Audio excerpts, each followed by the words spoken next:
This is the story of how Lucas, who was silently unraveling inside, discovered that even the subtlest cracks can lead to profound transformation. The name of this story is Echoes of Resilience. Lucas sat in his minimalist apartment, the ticking of the clock amplifying the silence that enveloped him. The city outside bustled with life, but within these walls he felt an unsettling emptiness.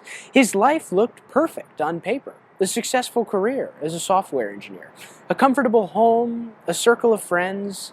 Yet each morning he woke up feeling as though he were merely going through the motions, his days blending into a monotonous haze. At work, Lucas was efficient, meeting deadlines and delivering quality code. But the passion he once had for innovation had dwindled. Meetings became mechanical, and he found himself increasingly detached from his colleagues. Social invitations were met with polite declines. His excuses varied but untrue. One evening, as he prepared a solitary dinner, he glanced at a photo stuck to his refrigerator. A snapshot of himself and his old friend Oliver from their college days. They were beaming, carefree, holding up a trophy from a hackathon they had won together.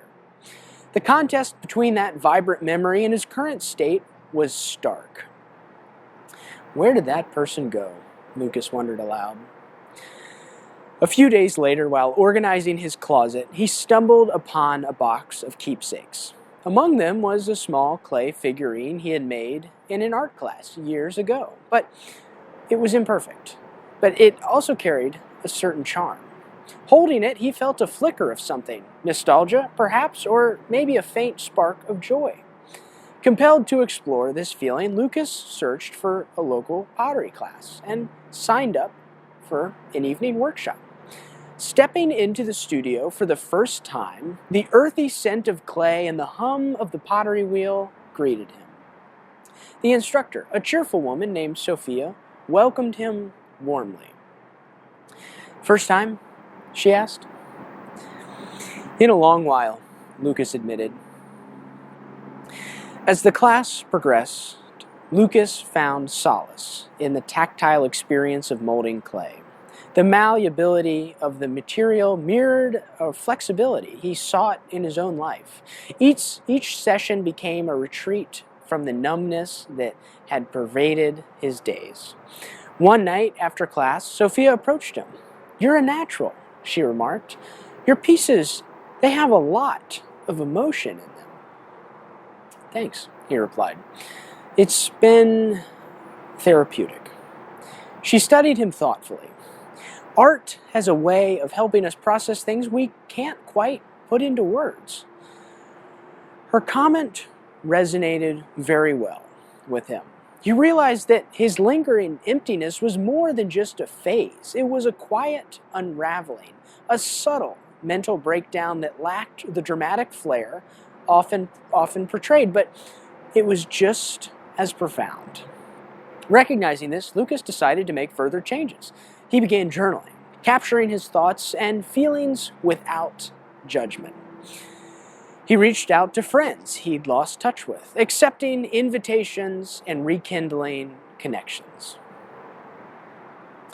One afternoon, he received a message from Oliver, whom he hadn't seen in months. "Hey, it's been a while. Want to catch up over coffee?" "Sure, I'd like that," Lucas replied. At the cafe, Lucas noticed a change in Oliver immediately. He seemed more relaxed, a softness in his demeanor that wasn't there before. "You look different," Lucas observed. Oliver smiled. "I could say the same about you."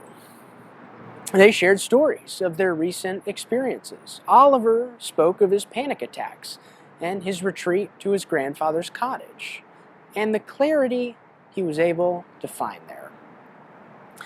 "I guess I had a breakdown," Oliver admitted. "It forced me to reevaluate everything." Lucas nodded. "I went through something similar. though it might not have been as obvious. I just felt empty, like I was watching my life rather than living it. "What did you do?" Oliver asked.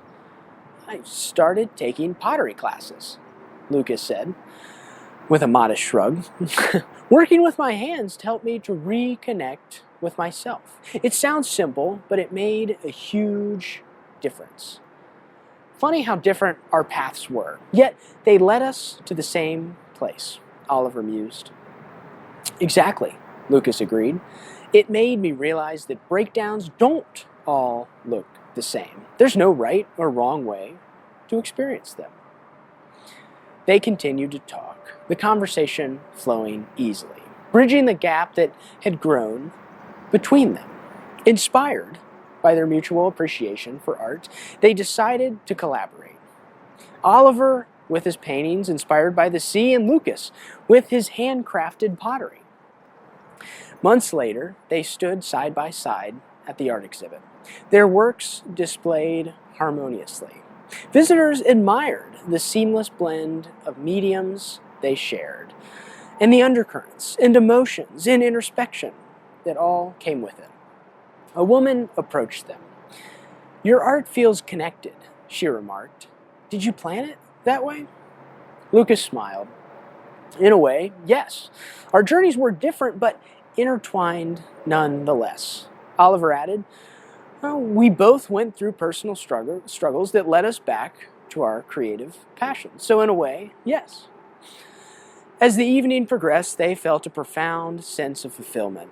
Not only had they navigated their own challenges, but they had also found a way to express and share their experiences with others.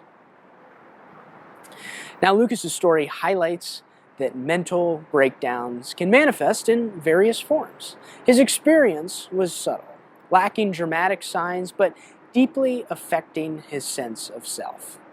Now, by embracing activities, though, that brought him joy and connection with others, he found a path to healing. Meeting Oliver, who had faced his own intense breakdown, underscored that there's no singular way to experience or overcome such challenges. Together, both of their stories demonstrate that acknowledging one's struggles and seeking personal avenues for growth can lead to meaningful transformation.